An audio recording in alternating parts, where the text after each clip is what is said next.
The cabin door of the Gulfstream G650 swung open at 30,000 feet, and my wife Ava smiled as she grabbed our 4-year-old daughter Emma by the arm. "Say goodbye to Daddy, sweetheart," Ava cooed, her voice sickeningly sweet over the roar of wind. "He's going for a little trip." I should have seen this coming. Hell, maybe I did see it coming and just didn't want to believe that the woman I'd loved for 8 years could be this cold.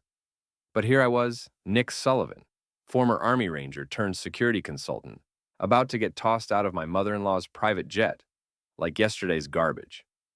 "You always said I was trash, Evelyn," I shouted over the wind at my mother-in-law, who stood behind Ava with that same icy smile she'd worn since the day we met. "Guess you're finally taking out the garbage." Evelyn Blackwood, matriarch of the Blackwood fortune and professional destroyer of lives, stepped forward. At 62, she still commanded a room with her steely gray hair and designer everything. "You were never good enough for my daughter, Nicholas. A blue-collar nobody who somehow convinced my Ava to slum it for a few years." The parachute pack they'd strapped to my back felt heavier than my full combat gear ever had. Emma was crying, reaching for me as Ava held her back. My little girl didn't understand that Mommy and Grandma were about to murder Daddy. "The life insurance will take care of everything," Ava said, checking her manicured nails like we were discussing dinner plans. "Tragic accident. Husband goes crazy, jumps from plane. Very sad, very convenient." I discovered Ava's affair 3 weeks ago, not through some stupid text message or lipstick on a collar like in the movies. Real life is messier than that. It started with overheard phone conversations that ended abruptly when I walked into rooms. Then there were the receipts for restaurants I'd never been to, charged to our joint account. The final piece was when I followed her to what she claimed was a work dinner and saw her tongue down Brady Mitchell's throat in the parking lot of the Ritz-Carlton. Brady Mitchell, my former colleague from the security firm, my former friend. The coward who'd smiled to my face while screwing my wife behind my back. "Where's Brady?" I asked, genuinely curious. "Doesn't he want to watch the show?" Ava's smile faltered for just a second. "Brady's handling the arrangements on the ground. Someone has to be there to comfort the grieving widow." Of course he was. Brady always was better at the cleanup than the dirty work. The plane lurched, and I grabbed the doorframe. Through the cockpit door, I could see Tom, Ava's younger brother, at the controls. Tom had always been different from the rest of the Blackwood clan. Where they were ice, he was fire. Where they calculated, he acted on instinct. He caught my eye in the reflection of his instruments and gave an almost imperceptible nod. That nod meant everything. Tom knew what was happening, and he wasn't okay with it. "Any last words, Nicholas?" Evelyn asked, stepping closer to the door. The wind whipped her perfectly styled hair, but her expression remained calm. This woman had probably planned murders over breakfast and hostile takeovers over lunch. "Yeah," I said, grabbing Emma and pulling her close. "See you on the ground." And then I jumped. The thing about military training is that it never really leaves you. Even as I fell through the Colorado sky with my terrified daughter clutched against my chest, muscle memory kicked in. Count to 10, check altitude, pull the cord, control the descent. Emma's screams were lost in the wind, but I could feel her tiny hands gripping my jacket. "It's okay, baby," I shouted, though I wasn't sure she could hear me. "Daddy's got you." The parachute deployed with a jerk that nearly dislocated my shoulders, but we were flying instead of falling. Below us, the Rocky Mountains stretched out like a frozen wasteland, snow-covered peaks and dense forest as far as the eye could see. We landed hard in a snowbank about 2 miles from what looked like a small settlement. Emma was unconscious but breathing. Hypothermia would kill us both if I didn't move fast.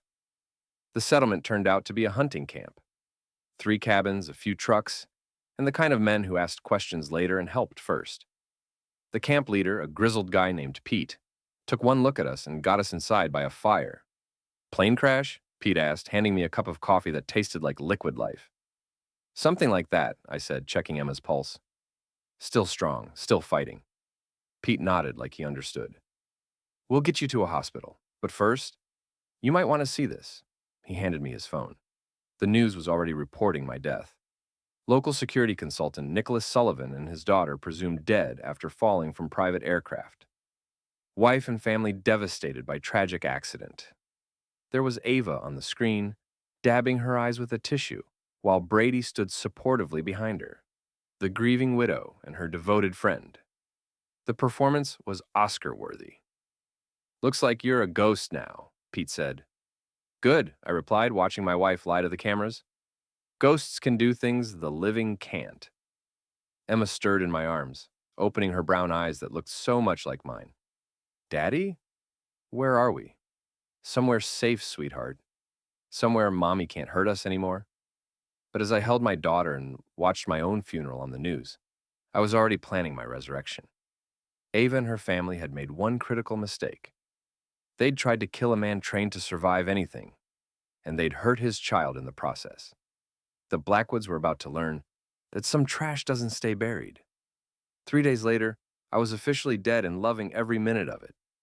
Pete's hunting camp had become my temporary base of operations. The men here were the kind who understood that sometimes the system fails good people, and sometimes good people have to work outside the system. They asked no questions when I used their satellite internet to access offshore accounts I'd set up during my military days. They raised no eyebrows when packages started arriving addressed to John Smith. Emma was staying with Pete's wife Martha at their ranch 20 miles south.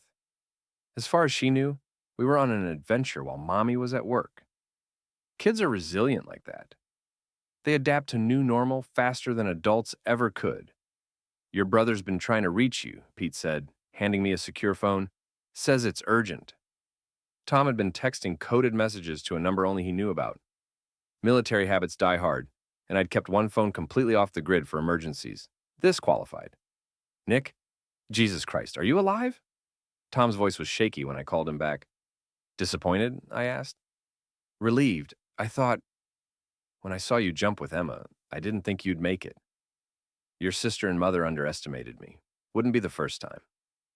There was silence on the line then. "They're planning to frame you for embezzling from your security firm. Ava's been moving money around, making it look like you stole client funds before your suicide. Brady's helping her doctor the books." Of course they were. Dead men make perfect scapegoats. "How long do I have?" I asked. "The FBI is opening an investigation next week. Ava's playing the shocked widow who's just discovered her husband's crimes. She's good, Nick. Really good." Ava had always been good. Top of her class at Harvard Law, youngest partner at Blackwood Sterling and Associates. She could argue a jury into believing Black was white if the fee was right. "What about Emma's trust fund?" I asked. Evelyn had set up a substantial trust for Emma when she was born, money that was supposed to be untouchable until she turned 21. "They're moving that too, claiming you had access and stole from it before you died. By the time the lawyers sort it out, the money will be long gone." My hands tightened on the phone. Stealing from me was one thing. Stealing from my daughter was war. "Tom, I need you to do something for me. Anything. I need you to stay close to them. Be the supportive brother, the grieving brother-in-law. Can you do that?" "I can try, but Nick, they're talking about having a memorial service. They want to make this whole thing as public as possible." "Perfect." Nothing like a good show to distract from the crimes happening behind the scenes. That night, I broke into the Blackwood estate. The house sat on 50 acres outside Denver, a monument to old money and new cruelty. I'd been there countless times for family dinners that felt more like hostage negotiations. I knew every entrance, every camera angle, every blind spot in their security system, the system I'd helped design. One of the benefits of being a security consultant is learning exactly how to defeat security systems. I'd installed half the equipment in this house. I knew the default passwords, the backup protocols, the emergency overrides. I was a ghost in my own creation. Evelyn's study was on the second floor, overlooking the gardens where Emma used to play during our visits. The safe behind the Monet was exactly where I expected it to be. The combination was Emma's birthday, because even sociopaths have sentimental moments. Inside, I found documents that made my blood run cold. Bank statements showing systematic theft from Emma's trust fund going back 2 years. Correspondence with offshore banks, and a folder labeled Nicholas Sullivan Contingency Plans. The contingency plans made for interesting reading. 3 different scenarios for getting rid of me. ranging from framing me for crimes to arranging an accident during one of my security jobs. The plane idea was actually Plan C. Plans A and B had involved a car accident and a home invasion gone wrong. I photographed everything with a camera that couldn't be traced back to me, then replaced the documents exactly as I'd found them. But I also left a little surprise: a GPS tracker smaller than a dime attached to the inside of the safe. Now I'd know every time someone accessed these documents. As I prepared to leave, I heard voices downstairs. Ava and Brady, back from what sounded like a very liquid dinner. "Can't believe how easy this was," Brady was saying as they stumbled into the living room below. "Nick always thought he was so smart. Military this, security that, but he never saw it coming." "He was always too trusting," Ava replied. I could hear the clink of glasses, celebrating my death with champagne, classy. "He actually believed I loved him. Can you imagine?" "What about the kid?" Brady asked. My blood turned to ice. "What about her? She's dead. Tragic accident. Mother and daughter lost together." "But what if someone finds the bodies? What if they survived?" Ava laughed, a sound like breaking glass. "Brady, they fell from 30,000 feet into the Rocky Mountains in winter. Even if by some miracle they survived the fall, they'd be dead from exposure by now. Emma was just a loose end that got tied up with her father. I had to grip the banister to keep from charging down there and strangling them both. Emma wasn't a loose end. She was a 4-year-old girl who'd never hurt anyone in her life. Besides," Ava continued, "with both of them gone, I inherit everything. Nick's life insurance, his share of the security firm, and Emma's trust fund reverts to the family. We're looking at about $12 million, free and clear. And then we can be together," Brady said. "No more sneaking around." "Oh, Brady," Ava's voice was patronizing now. "Did you really think this was about love? You're useful, but you're not husband material. Not for a Blackwood." The silence that followed was deafening. "What do you mean?" Brady's voice was smaller now, uncertain. "I mean, you served your purpose. You helped me get rid of Nick. You're helping me move the money. And once everything's settled, you'll get a generous severance package and a recommendation for employment elsewhere." "Ava, I thought—" "You thought wrong. Just like Nick thought wrong. Just like everyone who underestimates me thinks wrong." I'd heard enough. As I slipped out, through the same window I'd entered, I was already planning Brady's introduction to the new Nick Sullivan. The one who'd been thrown out of a plane and lived to tell about it. The one who had nothing left to lose and everything to gain. 2 weeks later, I was ready to come back from the dead. I'd spent the time gathering intelligence, moving money, and preparing for war. The hunting camp had become my headquarters, and Pete's men had become my informal army. Turns out a lot of them had their own reasons for disliking the Blackwood family. Evelyn's companies had been buying up land and mineral rights in the area for decades, usually by forcing out families who'd lived there for generations. "She's the devil in a designer dress," Martha told me as she braided Emma's hair. "Destroyed half the families in 3 counties, all for profit." Emma was thriving at the ranch. She thought we were on an extended camping trip, and she'd taken to ranch life like she was born to it. Every day she asked when we were going home, and every day I told her we were building a new home. A better home. It wasn't entirely a lie. The first phase of my resurrection involved Brady Mitchell. Brady worked at a car dealership he'd bought with money I now knew came from my daughter's trust fund. High-end imports for people with more money than sense. It was the perfect place for a very public lesson in consequences. I waited until a busy Saturday afternoon when the lot was full of customers and Brady was showing off a new Ferrari to a potential buyer. Then I walked in like I owned the place. The look on Brady's face when he saw me was worth the 2 weeks of planning. Pure terror, followed by confusion, followed by the dawning realization that he was completely screwed. "Hello, Brady," I said, walking up to him and the customer. "Miss me?"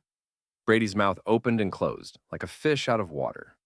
The customer, a middle-aged woman in expensive clothes, looked between us with growing interest. But you're dead," Brady stammered. "Reports of my death have been greatly exaggerated," I said, borrowing from Mark Twain. "Though I hear you and my wife have been having quite the celebration." "Sir, is everything all right?" the customer asked Brady, who was now visibly sweating despite the air conditioning. Everything's fine, I told her. Brady here just saw a ghost. It happens when you try to murder someone and they don't stay dead. The woman's eyes widened. Other customers were starting to pay attention. Nick, I can explain, Brady started. Oh, I'm sure you can. You always were good with explanations. Like how you explained to my wife that the best way to steal my daughter's trust fund was to kill me and make it look like an accident. By now, we had an audience. Cell phones were coming out. Someone was probably live streaming this. Brady looked around desperately, then grabbed my arm. We need to talk privately. I looked down at his hand on my arm, then back at his face. Take your hand off me, Brady. We both know how this ends if you don't. He let go like I was on fire. Here's what's going to happen, I said, loud enough for everyone to hear. You're going to call my wife and tell her that her dead husband is very much alive and very much pissed off. Then you're going to transfer every penny you stole from my daughter back to her account. And then you're going to pray that I'm feeling merciful. I don't know what you're talking about, Brady said, but his voice cracked on the last word. I pulled out my phone and played a recording. Brady's voice, clear as day. Nick always thought he was so smart. Military this, security that, but he never saw it coming. The color drained from his face. That's just the appetizer, I said. I have recordings of you and Ava planning my murder, discussing how to steal Emma's money, and debating whether to make my death look like suicide or an accident. The FBI is going to love them. You're bluffing, Brady said, but he didn't sound convinced. I smiled. It wasn't a nice smile. Brady, I survived being thrown out of a plane at 30,000 feet with my 4-year-old daughter. Do I look like someone who bluffs? He looked around at the crowd of customers, all recording with their phones, then back at me. What do you want? I want you to call Ava, right now. Tell her the party's over. With shaking hands, Brady pulled out his phone and dialed. I could hear it ringing on speaker. Brady, I told you not to call me at work unless… Ava, Brady interrupted. Nick's here. Silence. Nick's dead, Brady. We've been over this. The stress is getting to you. He's standing right in front of me, at the dealership, with about 20 witnesses. More silence, then in a voice like ice.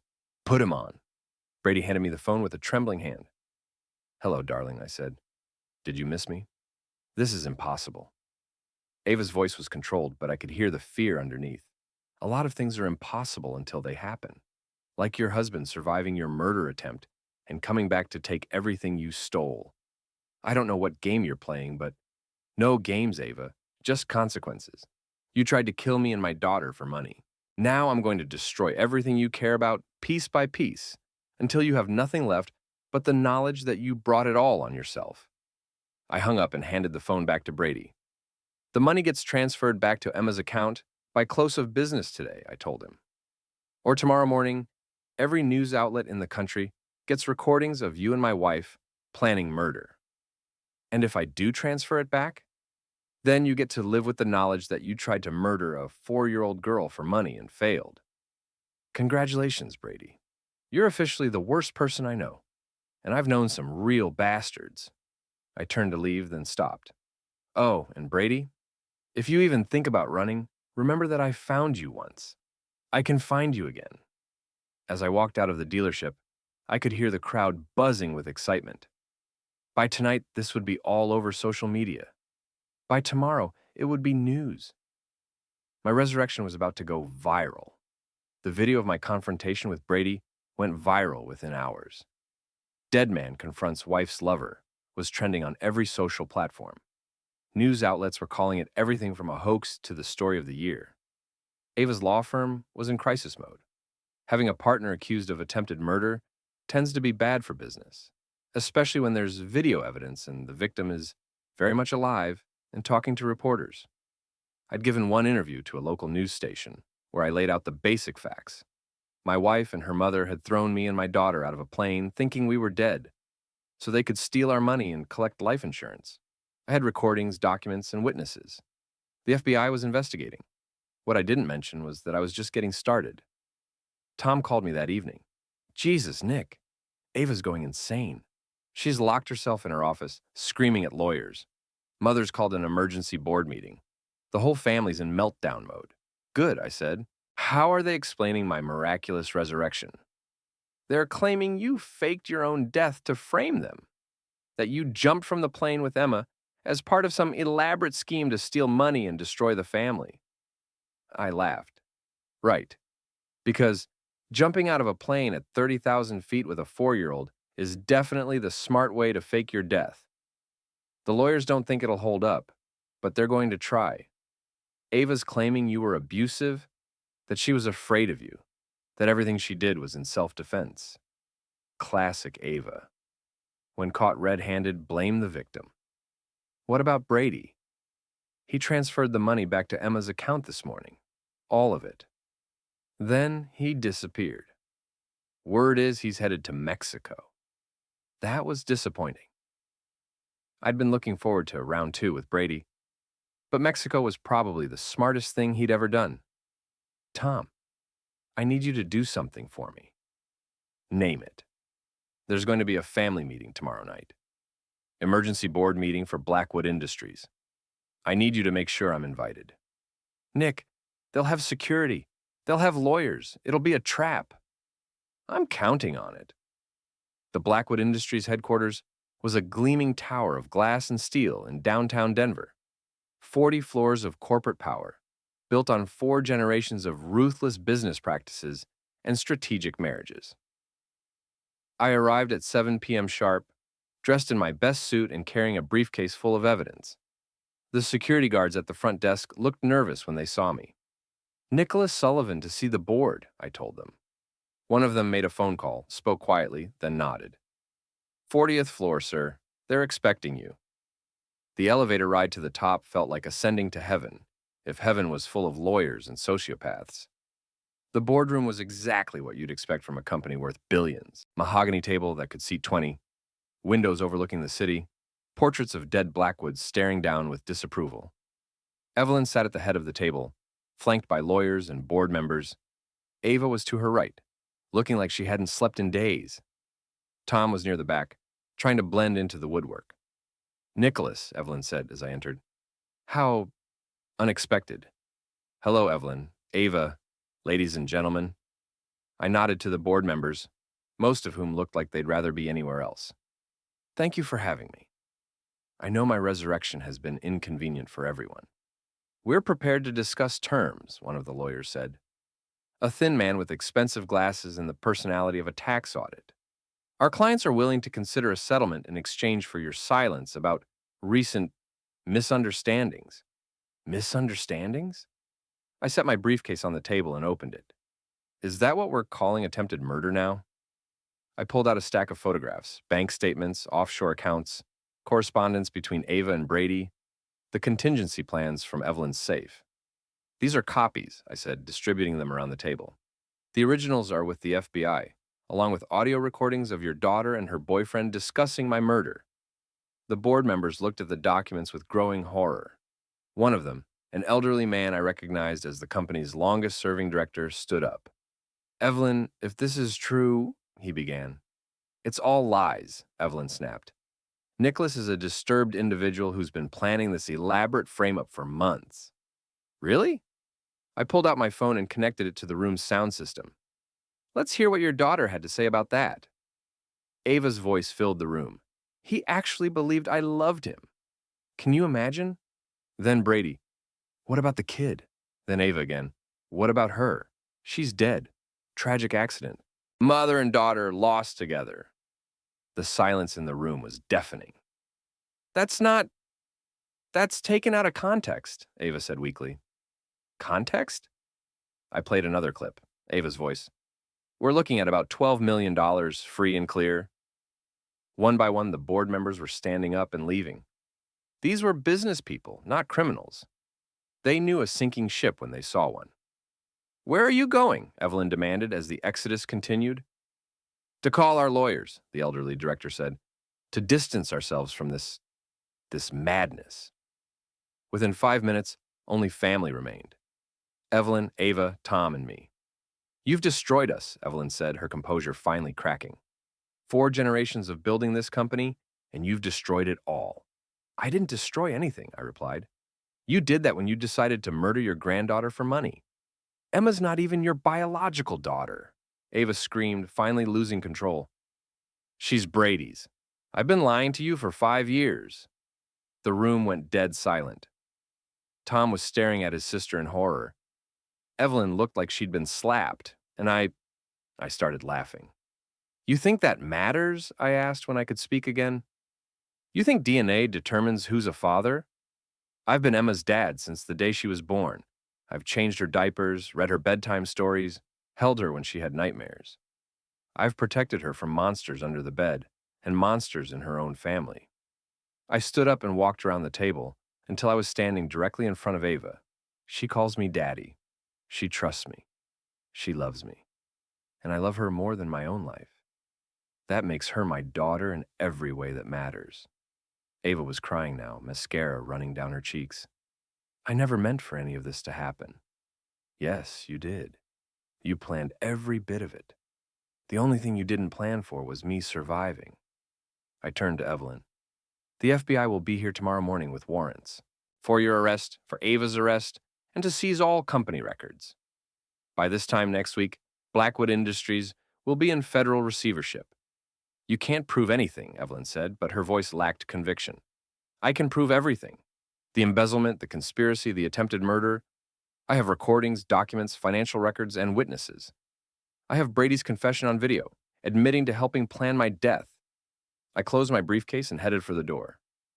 Where are you going? Ava called after me. Home, to my daughter, to start the life you tried to steal from us. This isn't over, Evelyn said. I turned back one last time. Yes, it is. You just don't know it yet. The FBI raids began at dawn.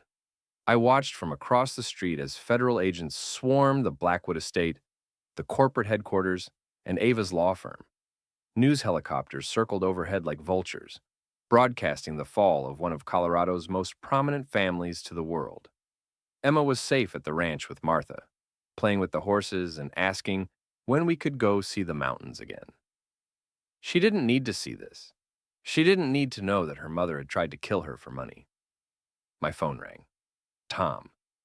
They arrested Ava an hour ago, he said. She's in federal custody. Mother's barricaded herself in the estate with her lawyers, but it's only a matter of time. What about you? I asked. I'm cooperating fully, giving them everything I know about the family's business practices, the offshore accounts, the whole operation. My lawyer thinks I can avoid charges if I testify. Good. You're the only decent one in that family. Nick, about Emma? About what Ava said? Doesn't matter, I cut him off. Emma's my daughter. That's never going to change. I know, I'm sorry for all of it. The next few days were a blur of legal proceedings, media interviews, and federal investigations. The story had everything the news cycle loved: wealth, betrayal, attempted murder, and a miraculous survival story. Ava's mugshot was on every front page. Wife tries to murder husband and daughter for inheritance was the headline that seemed to capture the public's imagination. The evidence was overwhelming. The recordings I'd made, the financial documents, Brady's confession from Mexico.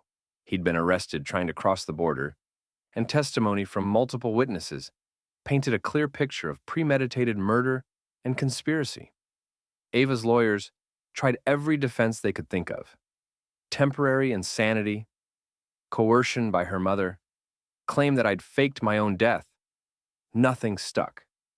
The jury took less than 4 hours to convict her on all charges. Evelyn held out longer, but the financial crimes were impossible to deny.